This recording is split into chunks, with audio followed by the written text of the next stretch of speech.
Angelo Palmones sa Magandang Umaga Pilipinas mula Lunes hanggang Biyernes.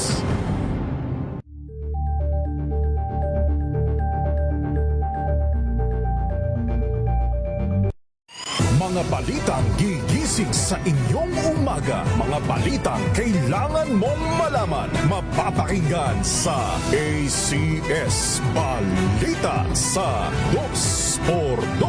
Kasama sina Anthony Taberna at Jerry Baha. Lunes hanggang Biyernes. Visayas at Mindanao at maging sa ibang bansa. Luzon, Visayas, Mindanao. Una sa Pilipinas. Una sa Pilipino. Walang advokasiyang maliit, basta't malimit. Maraming salamat. Muling sumasenyo ang ating palatuntunan special on Saturday. Salamat po sa inyong pagsama sa amin dito sa Executive Session. Mabuhay ang Isang oras na talakayan ang mga usaping may kinalaman sa ating akto. Idulog nyo na yan dito sa Hoy. Bawal yan. Ang latest happenings at trending sa mundo ng entertainment and lifestyle with favorite stars. Mga kwentong maghahatid ng inspirasyon at aral sa mundo ng Alamin ang mga maiinit na isyung pambayan, mga balitang kailangan mong malaman, usapin sa pamahalaan, politika, ekonomiya at kabuhayan. Ito ang mga dapat mong malaman, pakialaman at pag-uusapan dahil kayo ang tinig ng mamamayan dito sa Damdaming Bayan. Live sa DZRH Radio, DZRH TV at DZRH Digital. Kasama sina Lakay, Deo Macalma at Elaine Apit. Araw-araw, Lunes hanggang Biyernes. Damdaming Bayan.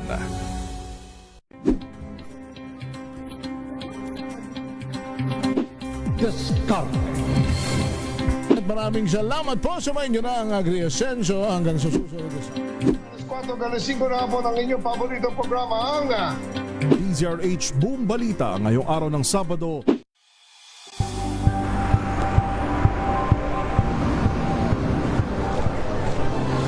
Ating mga eksperto dito lang sa Expert Opinion. Ito ang The Better News. TNDS, trending and isang kwento, iba't ibang anggulo. Dito sa Point. Bawat pananagutan ating tatalakayin dito sa Hoy. Bawal yan. Pilipino, dito lang sa ang latest happenings at trending sa mundo ng entertainment and lifestyle. Ito ang NBC TV Network News.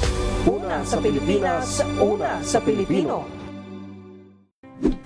Sa lahat ng mga nanonood at nakikinig sa atin. Thank God it's Good evening, Metro at Mega Manila. Ang gabi Pilipinas, Metro and Mega Manila. Pilipinas Extension sa DZ. Teens PMAP Makatao Awards for Media Excellence Best AM Radio News Program.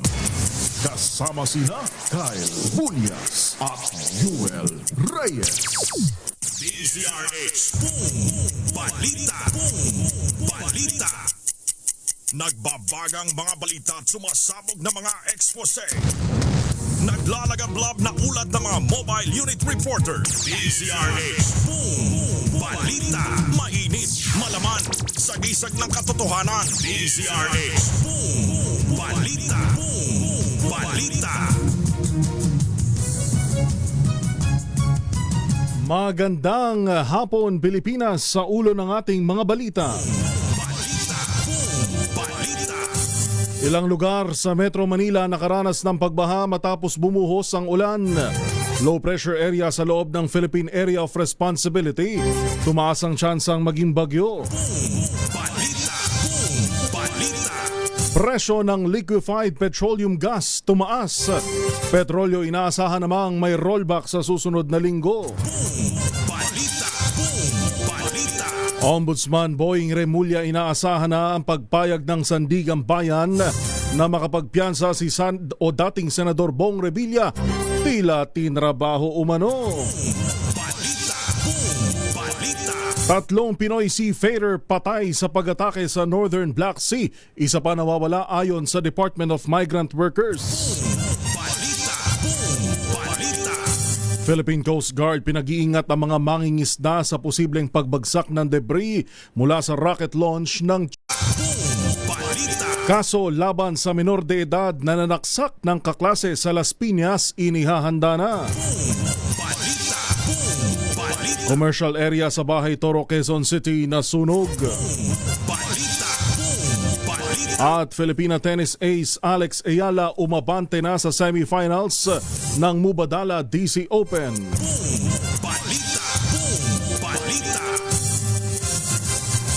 Yan ho ang ating headlines ngayong unang araw ng Sabado ng hapon, August 1, 2026. Sa pangalan ng buong pwersa ng DZRH News, DZRH News Center, inyong makakasama sa hapong ito po si Yuel Reyes.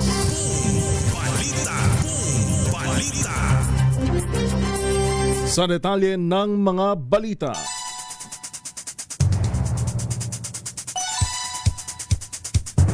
Siyam na minuto makalipas ang alas 5, bumuhos ang malakas na ulan sa iba't ibang bahagi ng Metro Manila at karatig lalawigan.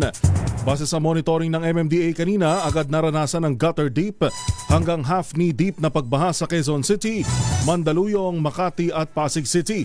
Nanatili namang passable sa lahat ng uri ng sasakyan ng mga binahang kalsada, maliban sa bahagi ng EDSA Santolan Flyover. Samantala sa inilabas na thunderstorm advisory ng DOST Pag-asa, naranasan ng intense to torrential rain showers sa Quezon City, Marikina, Pasig, San Juan, Mandaluyong, Makati, Taguig, Pateros at Caloocan. Gayon din nakaranas ng malakas na pagulan ng mga lalawigan ng Zambales, Bataan, Rizal, Nueva Ecija, Quezon, Batangas at Bulacan. Samantala, hingi naman tayo ng update sa MMDA Metro Base. Kasama na natin si Sir Joel Bahe. Sir Joel, magandang hapon po. Magandang hapon din sa inyo, Sir Yuel, at sa lahat po ng mga nakikinig sa DZRH. Yung huling kalagayan ng trapiko natin ngayon, lalo na nga yung EDSA, itong southbound lane ng EDSA, paglampas pa lang ng Kaingin Road, nakakaranas na ng bahagyang pagbabagal hanggang sa may U-turn slot ng Bansalangin. Maluwag yung West Avenue hanggang Quezon Avenue. Maging yung mga tutungo dito sa may Timog Avenue, wala naman silang madadaan ng anumang pagbabagal. Magsisimula uling bumagal yan pagdating dyan sa may Kamuning, patungo na dito sa may Santolan, patungo ng Connecticut, Ortigas, mabagal po yan. Yung Ortigas flyover, patungo ng Meralco Avenue at Lanuza Avenue, nagkakaroon din ng pagbabagal. Yung Ortigas flyover naman sa may EDSA, moderate traffic lang yan hanggang sa intersection naman ng Shaw Boulevard. Maluwag paglampas dyan sa intersection ng Shaw, patungo ng Boni hanggang sa Guadalupe. Maluwag din sa may Estrella hanggang sa may Buendia. Bahagyang bumabagal naman pagsapit dyan sa may Ayala Avenue, patungo ng Magallanes. Maging sa may Ebanghelista, nagkakaroon tayo ng moderate traffic hanggang sa may Taft Avenue. Sa kabilang panig naman ng EDSA northbound lane, mabagal din sa may FB Harrison hanggang sa Taft Avenue. Maluwag sa may tramo patungo ng Magallanes hanggang Pasay Road. Nagkakaroon ulit tayo ng konting pagbabagal pagsapit dyan sa may Ayala Avenue hanggang sa may Buendia. Tuloy-tuloy naman yung usad sa may Kalayaan Avenue patungo po dyan sa may Guadalupe. Pero yung pagtungtong po dyan sa may Guadalupe Bridge, dyan po nararanasan yung moderate to slow moving hanggang sa may Ortigas. Maging sa may White Plains Avenue, mabagal din yan patungo na dito sa may Aurora Boulevard. Luluwag naman yan pagtawid po dyan sa intersection ng Aurora Boulevard patungo ng Camias Road hanggang dyan sa may East Avenue, tuloy-tuloy pa naman. Pero mula dyan sa may Commerce Avenue, katamtaman hanggang sa mabagal po yung usad ng mga sasakyan hanggang sa U-turn slot dyan po sa may North EDSA. Maluwag sa Congressional, patungo ng Oliveros, hanggang makarating ng Balintawak. Yan po muna yung maibibigay kong ulat trapiko magmula rito sa tanggapan ng MMDA Metro Base. Joel Wahe nag-uulat. Maraming salamat at magandang hapon, Sir Joel Wahe ng MMDA Metro Base. Metro Manila ngayon. Alas 5:12 na ho ng hapon. Sa iba pang mga balita, nagabiso na ang iba't ibang mga kumpanya na tataas ang presyo ng liquefied petroleum gas ngayong buwan ng Agosto. Ayon sa Petron, epektibo ang 3 piso per kilogram na dagdag simula ngayong araw o katumbas ng 33 pesos na pagtaas sa kada 11 kilogram na tangke na karaniwang kinokonsumo ng nasa residential areas. 3 piso rin ang dagdag sa Solane brand na LPG na epektibo naman simula bukas August 2. Base naman sa abiso ng Regasco, tataas ng 2 pesos and 50 centavos per kilogram ang kanilang LPG o katumbas ng 27 pesos and 50 centavos sa kada 11 kilogram na tangke simula naman sa Lunes, August 3. Nakabatay umano ang price increase sa pagtaas ng contract price ng Saudi Aramco LPG sa $40 per metric tons kasabay ng mas mataas na shipping costs, dulot pa rin ang nagpapatuloy na tensyon sa gitnang silangan. Good news naman sa mga motorista, inaasahan na ang rollback sa presyo ng diesel at gasolina sa susunod na linggo. Ayon ho sa oil industry sources, posibleng bumaba ng 50 centavos hanggang piso ang kada litro ng diesel, habang piso hanggang 1 peso and 50 centavos naman sa gasolina. Batayaan niya ang pagtaas sa 4 na araw na galaw sa foreign exchange rates at sa Min of Platts, Singapore. Noong nakaripas na linggo, umabot sa 6 pesos and 80 centavos kada litro ang taas presyo sa gasolina, 7.30 sa diesel at 4.20 sa kerosene. Alas 5:14, inaasahan na anya ni Ombudsman Boying Remulla na mapagbibigyan ang hiling ni dating Senador Bong Revilla na makapagpiyansa sa kasong malversation of public funds. Sa programang executive session sa DZRH, sinabi ni Remulla na matagal na nila umanong nakikita na may pagkilos upang payagan ang pagpiyansa sa kaso. Ayon pa sa Ombudsman, nagsilbing eye-opener ang nangyari at patunay na dapat pang paigtingin ang pamahalaan ang laban kontra korupsyon. Git ni Remulla, hindi pa tapos ang laban at kailangan ng whole of government approach, lalo na ang mas malapit na pakikipagtulungan sa hudikatura upang magtagumpay sa gera laban sa korupsyon. We can afford to lose a battle. Let's say we lost that battle. Kasi we predicted this to happen. Alam na namin to, binabanggit ko sa iyo, Pao, to. I was mentioning this in one of our lunches na mangyayari yan. Meron talaga mangyayari na mukhang tinatrabaho na magkaroon ng grant of bail.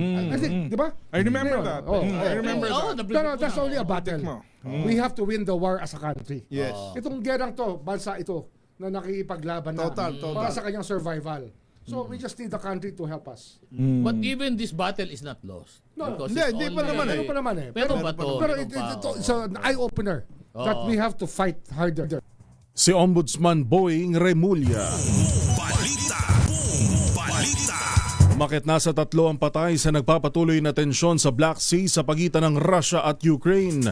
Ayon kay Department of Migrant Workers Secretary Hans Leo Kakdak, aabot sa 236 na Pilipinong seafarer na sakay ng 17 barko ang naapektuhan ng kaguluhan sa Northern Black Sea. Bukod sa 3 nasawi, may 15 sugatan, 1 nawawala habang 217 ang ligtas. Samantala, hindi pa tinukoy ng DMW kung kailan nasawi ang ikatlong Pilipinong marino.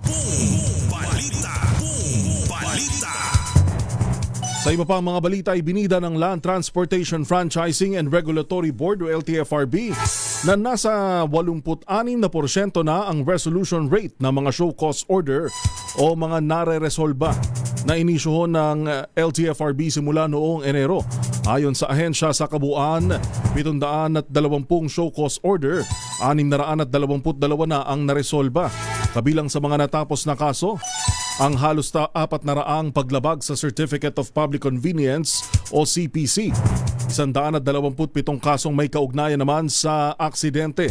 78 kaso mula sa law enforcement operations at 8 paglabag sa mga alintuntunin sa mga PUV terminal. Sinabi ni LTFRB Chairman Attorney Vigor Mendoza na patunay ang mataas na resolution rate ng mas pinabilis na pag-aksyon sa mga reklamo nang hindi isinasantabi ang due process. Layunin anya ng ahensya na maubos ang backlog ng lahat ng mga kaso at reklamong isinasampa sa LTFRB. Samantala may ilang kaso pa ring nakatakdang dinggin at may kasong nasa yugto pa ng resolusyon. Nanawagan naman ang LTFRB sa mga operator ng pampublikong sasakyan na sumunod sa mga kondisyon ng kanilang CPC dahil ang prangkisa sa operasyon ng PUV ay isang pribilehyo at hindi karapatan. Pinagpapaliwanag naman ng Land Transportation Office o LTO ang isang rider sa viral video na humaharurot sa pampublikong kalsada. Makikita sa video na umaabot sa 8,000 RPM ang tachometer habang umaandar ang motorsiklo. Base sa inilabas na show cause order ng LTO, pinahaharap ang rider sa Intelligence and Investigation Division at ipinagpapaliwanag kung bakit hindi dapat managot sa reckless driving at iba pang posibleng paglabag. Isa sa ilalim sa 70 araw na preventive suspension ng lisensya ng sangkot na rider at inilagay na rin sa alarm status ang motorsiklo habang isinasagawa ang investigasyon.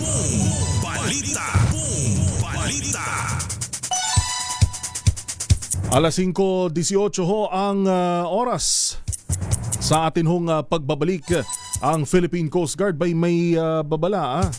Pinag-iingat daw ho mga mangingisda sa isasagawang rocket launch ng China. Kailan ba? Kailan ba isasagawa yung rocket launch na yan?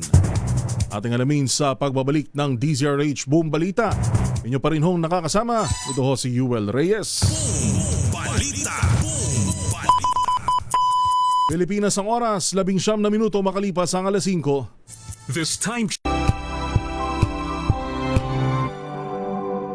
Wow, ang saya. Isang barangay na labada, puro mancha pa. Goodbye, pahinga. Mommy, isang laba lang yan sa Pride Bar Blue.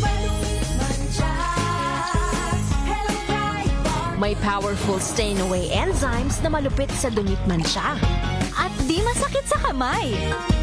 Isang laba lang yan. Hello, pahinga. Hello, Pride Bar Blue. ACS. Tanggaling-galing mo, Smart dishwashing paste ko. Pritong ulam na masebo, plato o kaldero.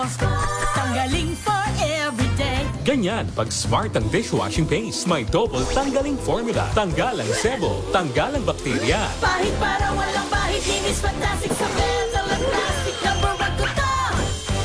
Tanggaling-galing mo, Smart dishwashing paste. ACS. Tinesting, sinuri, siniyasan. Ang resulta? Super effective ang Shield sa pagpatay ng bakterya at virus. Shield Antibacterial Soap. Believe ang mga eksperto sa Philippine Nurses Association. At si Mami. Tiwala ako sa Shield. Shield Antibacterial Soap. Napatunayang mabisa. Ang mga nurse, tiwala. ACS. May nagbago. May arte. May budget. Akala nyo lang yon. So solid. White Rose Papaya. Wow. White Rose.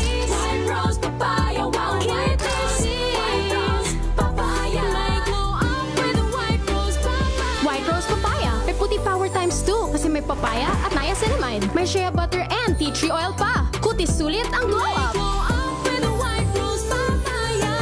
White Rose Papaya. Kutis sulit ang glow up. ACS. Oh, so good. Hormeo, so tanghon. So bagay sa bawat celebration. So easy, so dummy. Hormeo, so tanghon. Kumea, so tanghon. So good. So tanghon. Galalala Fefcon. Galalala Fefcon. Ang bango ng sampayan. Tara na magsayawan. Calefabcon, amoy nakaka-joyful.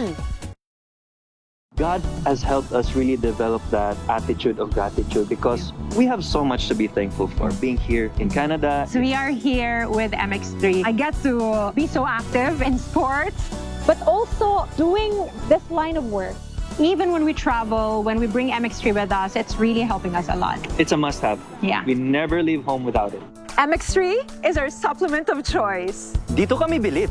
Mahalagang maalala, ang MX3 capsule ay hindi gamot at hindi dapat gamitin panggamot sa anumang uri ng sakit. Galalala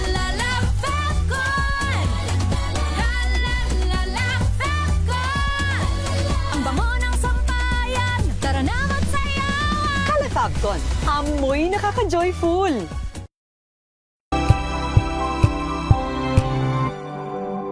Tambalang Anthony Taberna at Jerry Baha ang gigising sa inyong umaga dahil lalatay ang humahagupit na diskusyon at komentaryo Lunes hanggang Biyernes sa 2x2.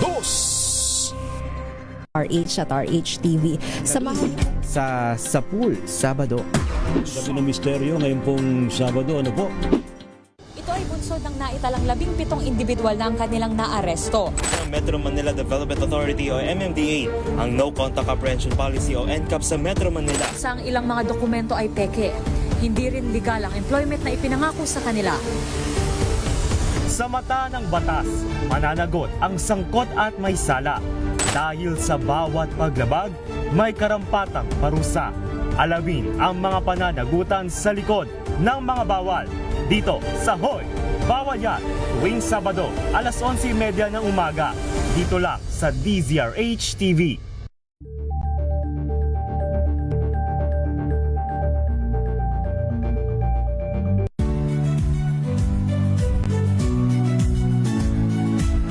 Magandang araw mga kaibigan. Ito po ang inyong balerina ng bayan, si Lisa Makuha Elizalde, na nag-aanyaya sa inyong samahan kami at ang aming mga espesyal na panauhin para sa kalahating oras ng masayang kwentuhan sa aming programang Art to Art, kung saan ang usapang sining at kultura ay para sa lahat. Huwag kaliligtaan, tuwing linggo, alas 3:30 ng hapon, dito lamang sa DZRH Radio, DZRH TV, at via online streaming.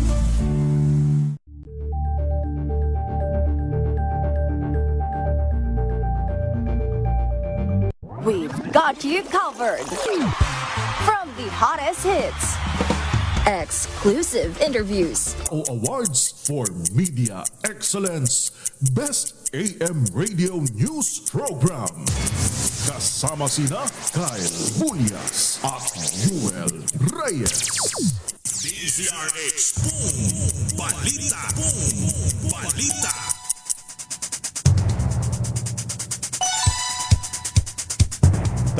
Limang minuto na ho makalipas ang alas 5 ng hapon. Tuloy-tuloy pa rin ho ang ating mga balita dito sa DZRH Boom Balita. Inyo pa rin nakakasama, ito ho si Yuel Reyes. Balita. Boom Balita. Sumiglab ho ang sunog sa isang gusali. Commercial area ho ito sa Barangay Bahay Toro sa Quezon City ngayong Sabado ng hapon. Alamin natin ang update mula kay RH23 Edwin Duque. Edwin, naapula na ba? Well, na-fire out, diniklara ng fire out ng Quezon City Fire Protection. Itong naganap na sunog sa isang commercial building na ikinutupok. Itong sinasabi nilang ang laman nito ay supply ng hardware at sa taas na bahagi naman ito ay mga auto supply na kagamitan. Ito'y naganap kanina, itong sunog bandang alas 2 hapon. At bandang alas 4 naman naghapon din matapos yung 2 oras na sunog ay diniklara itong fire out. Pero hindi na nailigtas yung mga kagamitan sa pangalawang palapag. Halos matupok lahat at nadamay pa yung ilang bahagi nitong ground floor nitong building sa may kanto ito mismo ng Mindanao Avenue sa may Road 20, Barangay Bahay Toro dito sa Quezon City. At yung southbound itong Mindanao Avenue at itong mismo lugar ay maluwag ng nadadaanan pero nagkakaroon pa rin ng pinaka-mapping operation para makita kung magkano yung kabuang pinsala nitong sunog na ikinadamay din halos nitong bentahan, itong tindahan din ng gulong na halos magkatabi pero dahil mataas yung firewall hindi na nakadamay pa doon sa ibang mga establishmento na halos katabi, no? Pero ganun pa man ay wala namang nasaktan dito sa naganap na sunog at inaantay na lang natin kung magkano yung deklara ng Bureau of Protection, kung magkano ang buong pinsala nitong naganap na sunog. Umabot lamang ito ng second alarm at hindi na ito nadagdagan pa dahil mabilis namang napula at hindi na kumalat pa. Edwin, Kasi nga, mga report, Edwin, mabuting ma-emphasize daw sa walang nadamay na kahit anong gulong. Kasi alam mo naman, sa karanasan mo, pag nasunog yung gulong, ang sakit sa ilong yan. Oo, yun nga ang tinutukan kanina dahil kung itong kabilang building, itong mismo na sunog, eh wala na rin magawa dahil halos sunog na. Kaya tinutukan ng mga pamatay sunog, itong katabing building na benta ng gulong pero naamoy pa rin. Pero dahil mataas yung firewall, ito yung pumigil sa magkabilang banda nitong building kaya hindi na kumalat pa. Hindi rin umabot, kumbaga, o binasa ng mga bumbero yung gulong para in case na umabot yung apoy. Dito kasi kapag ito nadali, mas malawak pa yung posibleng pinsala na sunog. Kahit parang sabi nga kapag nasunog ang goma, habang binubugahan mo ng tubig yan, lalong nagliliyab. Kaya buti na lamang yung firewall sa pagitan nitong hardware ay medyo mataas pero yung bubong ng bubong ay may nadama dahil yung pinakakisami nito ay plywood o lawanit. Kaya gumapang pero hindi naman buong building na ay napinsala. Edwin, yes. Maiba tayo sa lagay ng panahon, kahit malakas yung ulan, nagkasunog. Kamusta sa QC? May bahagi naman ng QC na hindi na umulan. Kanina umambon lang din na bigla malakas dahil sa itim na pero ang yung itim ng kalangitan na yan dito sa may bahagi ng north at bahagi ng Bulacan, may ilang bahagi na umulan. Pero agad ding tumigil. At sabi ka dapat tinuloy-tuloy. Para hindi na pero nakatulong sana. Mabilis. Hindi kasi para sa may bahagi ng Kamanaba, may bahagi ng umulan. Dito sa may bahagi ng sentro, sa may Monumento, hindi naman umulan. So may mga lugar lang nasakop ng maitim na kalangitan kanina, bumagsak yon, naging ulan. Pero sa lakas ng hangin, Joel, ay napalig doon sa ibang lugar at yan ay papunta sa bahagi ng Bulacan. Kaya mabilis lang, napakabilis. Hindi siya tumagal at hindi rin siya masyadong nakabasa sa ilang mga lugar na sentro nung naturang ulan. Pero ngayon, wala na. Maliwanag na yung panahon, yung kalangitan. Wala nang mga anumang banta ng pag-ulan. Pero yung pag-ambon ay hindi pa rin mawawala. Pero sa tingin ko, ibang-iba na tulad kanina na maitim. Akala natin talagang napakalakas ng buhos. Pero ngayon, nagliwanag na yung kalangitan. Alright. Yan yun ating update mula pa rin sa Quezon City, RS23 at 22 kinagulat sa DZRH, una sa Pilipinas, una sa Pilipino. Balita. Maraming salamat RH23 Edwin Duque. Maraming salamat sa may nagpapaabot na ng mensahe kay Mr. Gabby Andal. Maraming salamat ho. At sa mga may nag-message din maraming salamat ho sa nagpapaabot ng kanilang maagang pagbate. Maaga pa naman. Di pa tayo tatanda kaagad.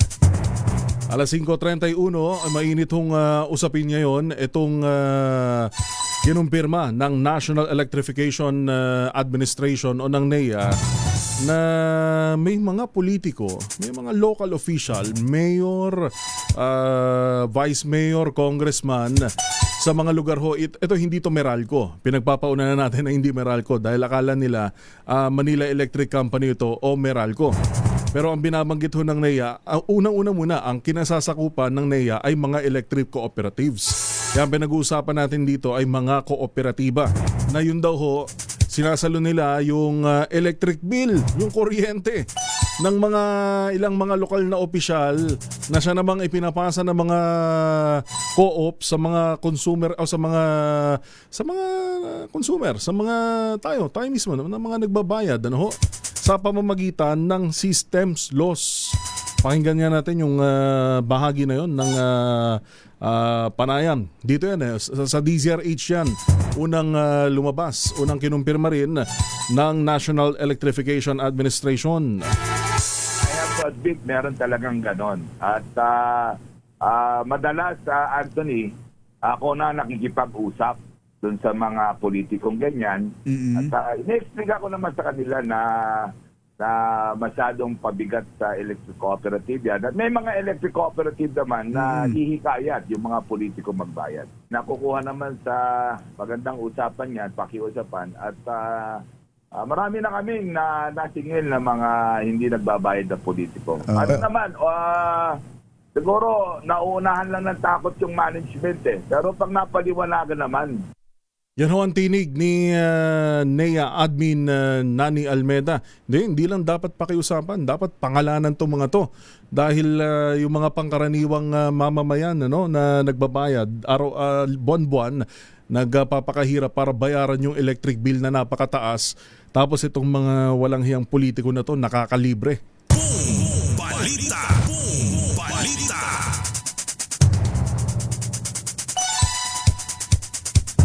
Alas 5:33. Dito follow up natin tong issue na yan. Di tayo titigil hanggat walang accountability dito. Dahil nakakahiya para kay Juan de la Cruz na nagsusumikap araw-araw. Sa iba pang mga balita, pinag-iingat ng Philippine Coast Guard o PCG ang mga mangingisda at iba pang maritime stakeholders kaugnay ng nakatakdang rocket launch ng China sa susunod na linggo.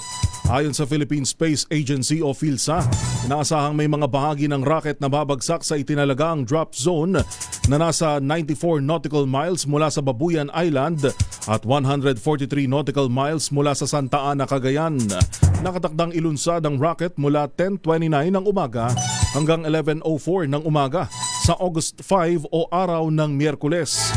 Bagamat mababa ang mababa ang panganib sa teritoryo ng Pilipinas, pinapayuhan ng PCG ang lahat ng sasakyang pandagat na lumayo sa natukoy na lugar sa panahon ng launch. Pinayuhan din ng publiko na agad iulat sa pinakamalapit na tanggapan ng Coast Guard ang anumang pinaghihinalaang debris ng rocket at huwag itong kunin o galawin. Patuloy namang nakikipag-ugnayan ng PCG sa PhilSA at iba pang ahensya ng gobyerno upang maipalaganap ang mga maritime safety advisory at matiyak ang kaligtasan sa karagatan. Inihahanda na ng Southern Police District o SPD ang ihahaing reklamo laban sa 14 anyos na estudyante na nanaksak sa kaklase sa Las Piñas National High School. Ayon sa PNP-SPD, nagsimula sa away ang insidente na nangyari habang nasa recess ang dalawa nang biglang bumunot ng patalim ang child in conflict with the law at pinagsasaksak ang 13 anyos na biktima na naisugod pa sa ospital ngunit idineklarang patay na. Tiniyak naman ng otoridad sa publiko, magulang at paaralan na paiigtingin ng police visibility at koordinasyon para sa seguridad ng mga mag-aaral. Samantala, mariing kinundina ng Las Piñas LGU ang anumang uri ng karahasan, lalo na sa mga paaralan. Tiniyak ng city government ang tulong sa mga biktima at inatasan ng Social Welfare and Development Office na magsagawa ng debriefing sessions, counseling at psychosocial interventions para sa mga estudyante.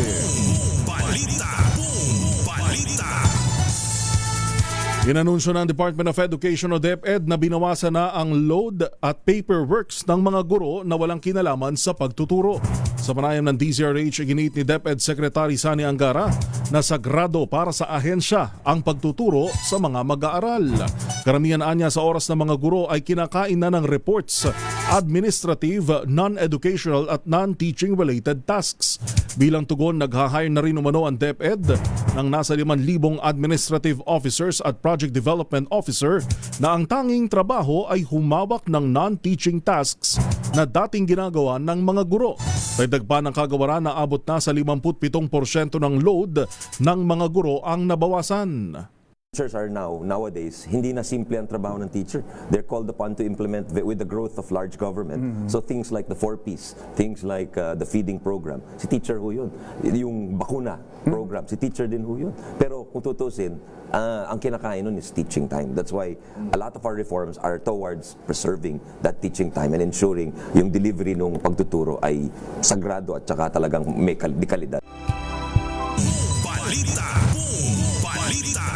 Alas 5:37, tatanggap ng hanggang 12,000 piso ang electoral board members na magsisilbi sa special elections sa Lone District ng Dasmariñas sa August 29. Ayon sa COMELEC, 12,000 pesos ang matatanggap ng EB chairpersons, 11,000 naman para sa mga miyembro at 5,000 para sa support staff. Kinakailangan mabayaran ng honoraria sa loob ng 15 calendar days mula sa araw ng special elections. Magugunitang binakante ni dating Congressman Kiko Barzaga ang posisyon matapos mapatalsik ng Kamara dahil sa disorderly behavior, conduct unbecoming of a member at paglabag sa House Code of Conduct. Balita. Alas 5:37 ng hapon, babalik pa ho tayo sa iba pang mga balita at update sa naun siyame.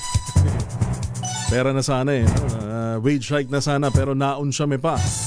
Ay may susunod daw ho na hakbang ang Department of Labor and Employment. At alamin natin ano ba yung hakbang na yan sa ating pa ring pagbabalik. Ito pa rin hong nakakasama. Ito po si Yuel Reyes. Muli Pilipinas ang oras. Alas 5:38. Ang oras na yan.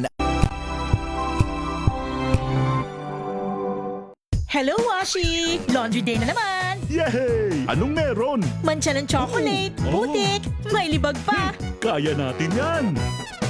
With Pride Washing Machine Detergent, may triple stain-away formula. Tanggal ang makapit, madikit, at malupit na dumit mancha. Kaya easy-easy ang labada. Mula noon hanggang ngayon! All you need is pride. All you need is pride. ACS. Maulan man, no worries na amoy kulong ang damit. Charm Fabcon. Bangong kumakabloom. Tanggal amoy kulong sa bango ng charm. Kaya gamit ko, Charm Fabcon with Bloom Fresh technology. Kills 99.9% of kulob-causing bacteria. May aroma burst pa of thousands of flowers and berries. Ang sampay sa loob, no amoy kulob. Bangong kumakabloom sa charm. Charm Fabcon. ACS. Sa lahat ng bagay, simula pa lang, siguraduhing max protection na. Kasi pag kulang ang proteksyon, baka madaling masira. Sa ngipin, dapat may max protection din. Max sa halaga ng unique toothpaste. With Max Protect formula, help stop cavities before they start, while keeping breath fresh. Try unique maximum fluoride protection. Para max alaga, max protektado. ACS.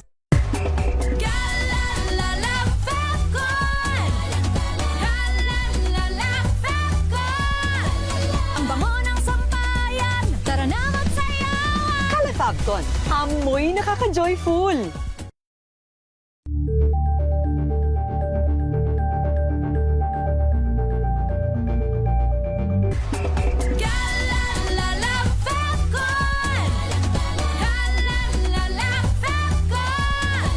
Ang bango ng sampayan, tara na magsayawan! Kala Fabcon, amoy nakaka-joyful!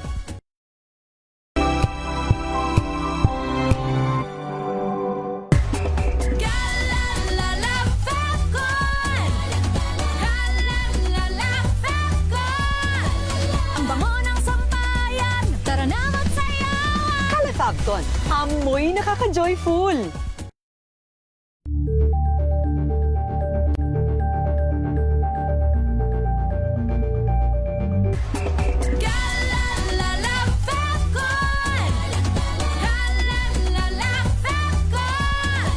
Ang bango ng sampayan, tara na magsayawan! Kala Fabcon, amoy nakaka-joyful!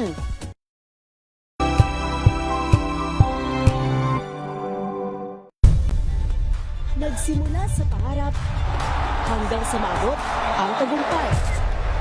Iba't ibang kwento, iba't ibang mukha ng atletang Pilipino.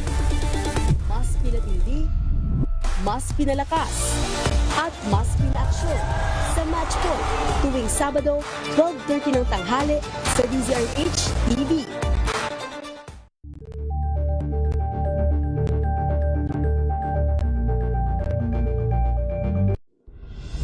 Tuloy-tuloy ang pagtulong, tuloy-tuloy ang pagseserbisyo at tuloy-tuloy ang balitaan kasama si May Binauhan sa Operation Tulong mula Lunes hanggang Biyernes. Visayas at Mindanao at maging sa ibang bansa. Luzon, Visayas, Mindanao. Una sa Pilipinas. Una sa Pilipino. Walang advokasiyang maliit, basta't malinit. Maraming salamat. Muling sumasa inyo ang ating palatuntunan special on Saturday. Salamat po sa inyong pagsama sa amin dito sa Executive Session. Mabuhay.